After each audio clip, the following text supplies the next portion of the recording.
जय गुरुदेव, जय माता जी, जय गायत्री माता। गुरु गीता में वर्णित है कि गुरु चरण व रज का महात्म्य।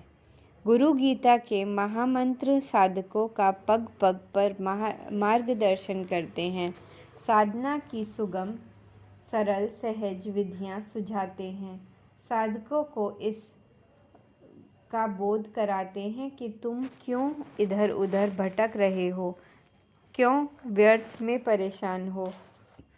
परम कृपालु सद्गुरु के होते हुए तुम्हें किसी भी तरह से भटकने या परेशान होने की ज़रूरत नहीं है। सद्गुरु के प्रति भाव भरा समर्पण सभी भव रोगों की अचूक दवा है। समस्याएं भौतिक हों या आध्यात्मिक, लौकिक हों या अलौकिक, गुरु चरणों में सभी के सारे समाधान समाये हैं। पिछले मंत्रों में गुरु चरणों की इसी महिमा की चर्चा की गई है। गुरु चरणों की कृपा से गुरु भक्त साधक को साधना का परम प्राप्य अनायास की सुलभ हो जाता है। गुरु चरण सेवा से जीव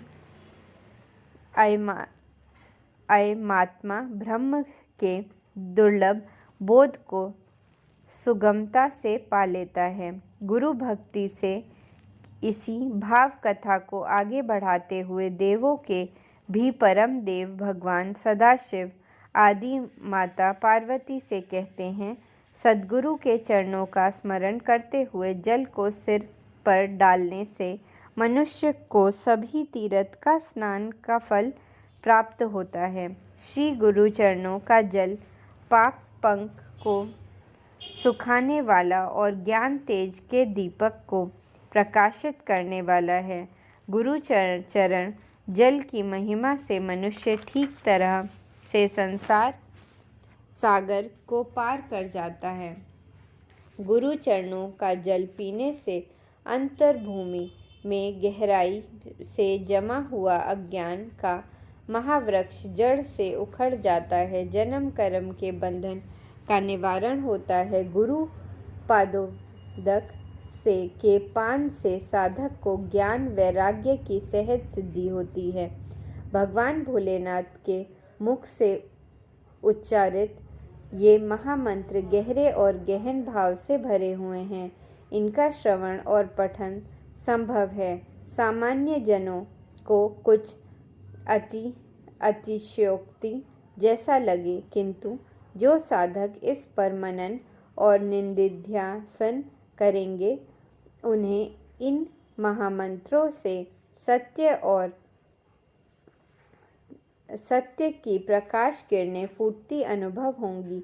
इस अनुभूति से क्षणों में उन्हें ऐसा लगेगा कि जो कुछ इन मंत्रों में है वह तो मात्र संकेत है, यथार्थ तो कहीं और भी अधिक विस्तृत और विराट है।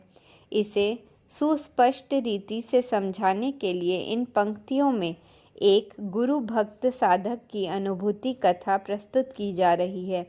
यह अनुभूति कथा संपूर्णतया सत्य है। यह सत्य कथा श्री अरविंद आश्रम पौंडीचेरी के श्रेष्ठ साधक गंगाधर के बारे में है। अभी कुछ ही वर्षों पूर्व वह अपनी पार्थिव देह को छोड़कर अपने सद्गुरु के चरणों में विलीन हुए।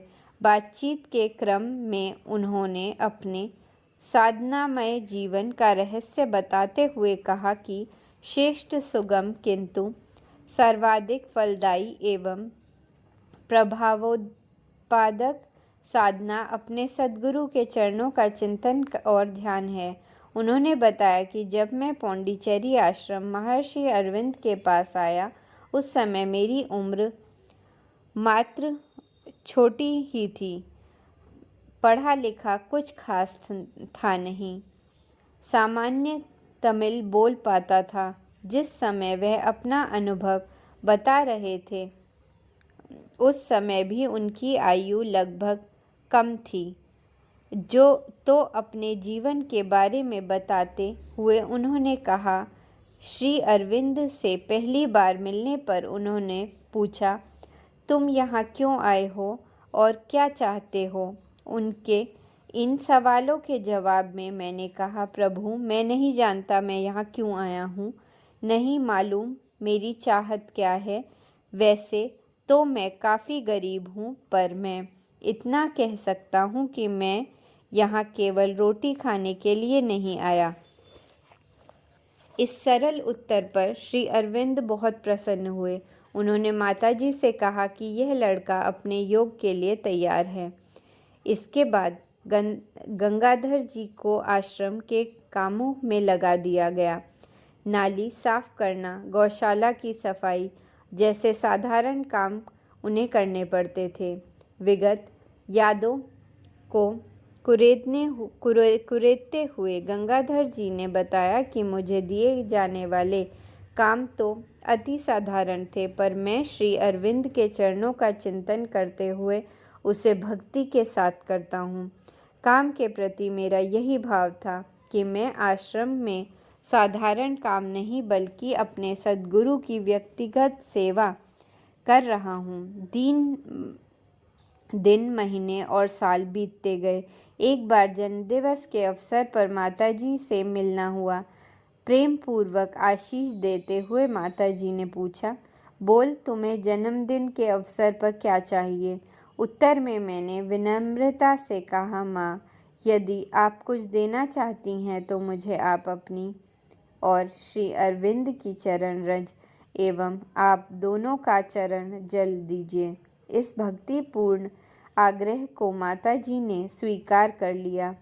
फिर तो हर वर्ष जन्मदिन के अवसर पर यह क्रम बन गया। बाद में चरण रज का सामान्य धूल में मिलाकर और चरण जल को गंगा जल में मिलाकर रखने की मेरी आदत बन गई। बीतते वर्षों के साथ श्री अरविंद ने शरीर छोड़ दिया। माताजी भी नहीं रही, परंतु जिस किसी तरह मेरे पास उनकी चरण रज और चरण जल विद्यमान था। गंगाधरण जी ने बताया कि अपनी पूजा की चौकी पर मैं इन दोनों दुर्लभ वस्तुओं को रखता हूँ। इन्हीं के पास पूजा वेदी पर श्री अरविंद के दोनों महाग्रंथ लाइफ डिवाइन एवं सावित्री भी सजाकर रखे थे। श्री अरविंद एवं माँ के महानिर्वाण के बाद इन दिव्य वस्तुओं की पूजा मेरे जीवन का आधार बन गई। पढ़ा लिखा ना होने के कारण और करता भी क्या, लाइफ डिवाइन और एवं सावित्री को समझ सकने लायक बुद्धि भी तो नहीं थी मेरी। सद्गुरु चरण रज एवं सद्गुरु चरण जल के साथ इनकी पूजा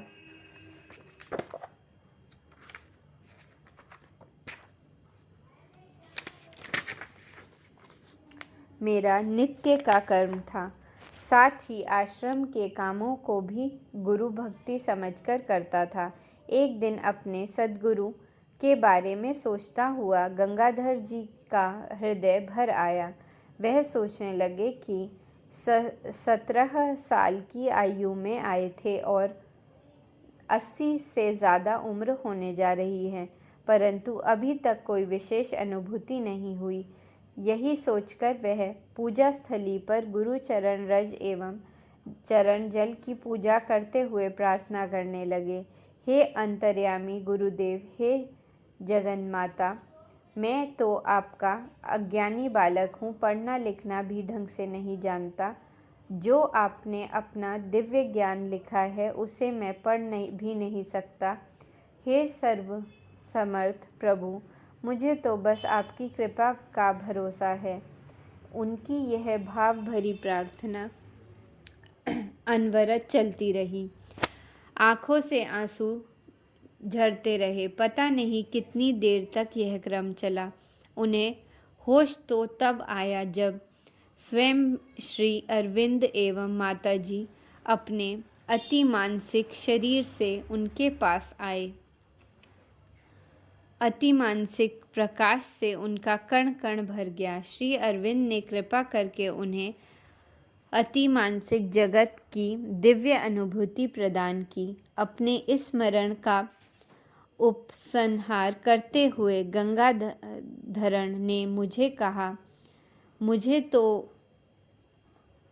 सब कुछ गुरु चरणों की रज व जल ने दे दिया। यह सत्य कथा हमारे आपके जीवन की भी सत्य कथा बन सकती है। सद्गुरु चरणों की महिमा है ही कुछ ऐसी। जय गुरुदेव।